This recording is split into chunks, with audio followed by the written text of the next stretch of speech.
One, two, three, let's go!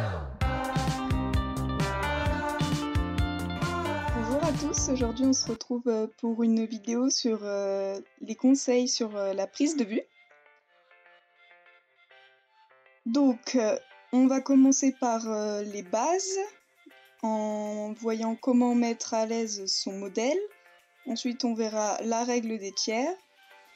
En seconde partie, les moments propices à une séance photo, les horaires à privilégier selon les saisons et les cas exceptionnels si on ne peut pas respecter ces horaires.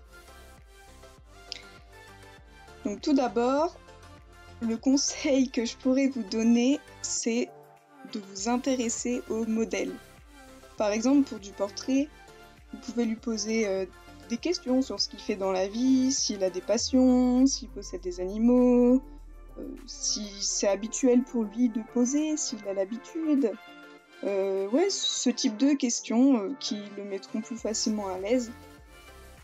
Et si c'est pour de l'animalier, vous pouvez vous renseigner un peu sur l'animal auprès de son propriétaire, au niveau de son tempérament, l'âge qu'il a, c'est toujours intéressant de savoir, les disciplines que son propriétaire fait avec, je sais pas, des balades, du cani-VTT, de l'agility, après ça peut être aussi un cheval, donc je sais pas, du saut d'obstacle, voilà, toutes ces choses-là. Mais attention à ne pas tomber dans un interrogatoire, parce que ça pourrait faire un peu peur au modèle, et puis c'est pas toujours très intéressant non plus de poser 1000 questions, enfin, le but des questions c'est de pouvoir lancer une réelle communication. Le second conseil que je pourrais vous donner, c'est de parler de vous et de vos projets. Par exemple, depuis quand vous êtes photographe professionnel, ce qui vous a donné cette envie de travailler là-dedans, le but que vous souhaitez atteindre, ce genre de choses. Mais il faut faire attention à pas trop en faire. Le but d'une séance photo, c'est de passer un bon moment et en parlant de soi, on va instaurer une certaine confiance. Le modèle, il va peut-être poser des questions de lui-même et ça va instaurer un dialogue naturel.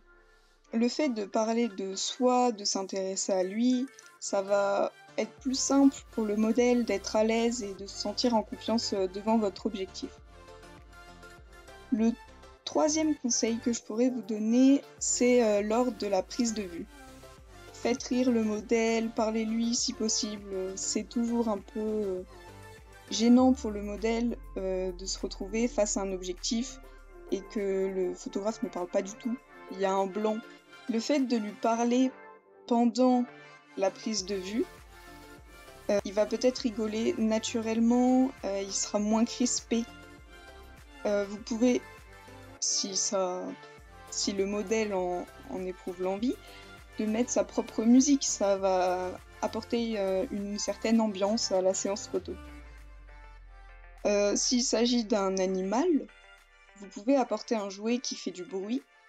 Il va se concentrer, enfin, il va être attiré par le bruit. Vous pouvez même mettre une vidéo sur YouTube ou sur votre téléphone qui fait plusieurs bruits, je sais pas, un bruit de canard, ce genre de choses. Ensuite, on va voir la règle des tiers. Donc, qu'est-ce que c'est que la règle des tiers ? La règle des tiers dit qu'une image va avoir plus de force si vous placez le sujet sur les lignes de force ou à l'intersection des points forts. Donc là, vous avez les points forts qui sont schématisés. Et toutes les lignes, c'est les lignes de force, les lignes bleutées. En général, dans du portrait ou même dans de l'animalier, on place le regard de la personne ou de l'animal sur la ligne de force du haut. Donc, celle-ci. Voilà. Je vais vous montrer un exemple avec la photo de Juliane. Là, par exemple, on peut voir que son œil, que son regard est au niveau de la ligne de force du haut, et l'un de ses yeux est presque sur l'un des points forts de la règle des tiers. Ensuite, on va voir les horaires en fonction des saisons. Donc, on n'est pas obligé de respecter ces horaires pour faire une séance photo, évidemment, hein, tout est réalisable, mais c'est un conseil qui va vous permettre d'avoir des photos de meilleure qualité. Donc, ce que je peux vous conseiller personnellement en été, c'est de prévoir votre séance photo entre 7h30 et 8h30 à peu près, si c'est un matin d'été.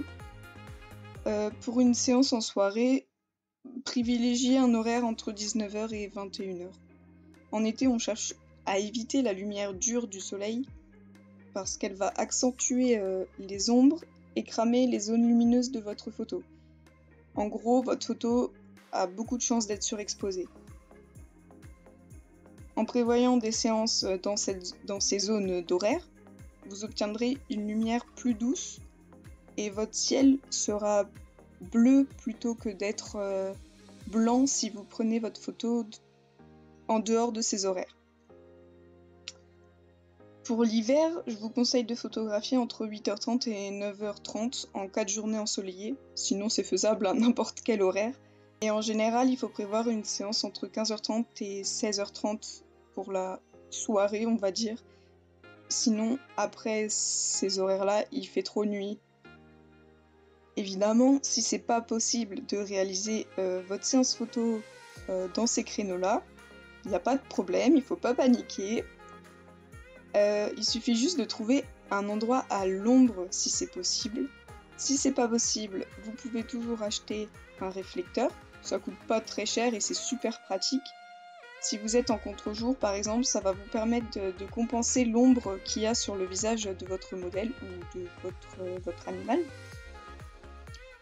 Munissez-vous d'un filtre UV, c'est un accessoire qui se visse sur l'objectif et il va réduire les effets du voile atmosphérique en bloquant les rayons ultraviolets. Sinon, vous pouvez utiliser votre pare-soleil. Il se fixe à l'avant de l'objectif de votre appareil et il limite la luminosité tout en protégeant votre objectif et notamment la lentille frontale. Pour finir sur cette vidéo, on va résumer les 3 points importants.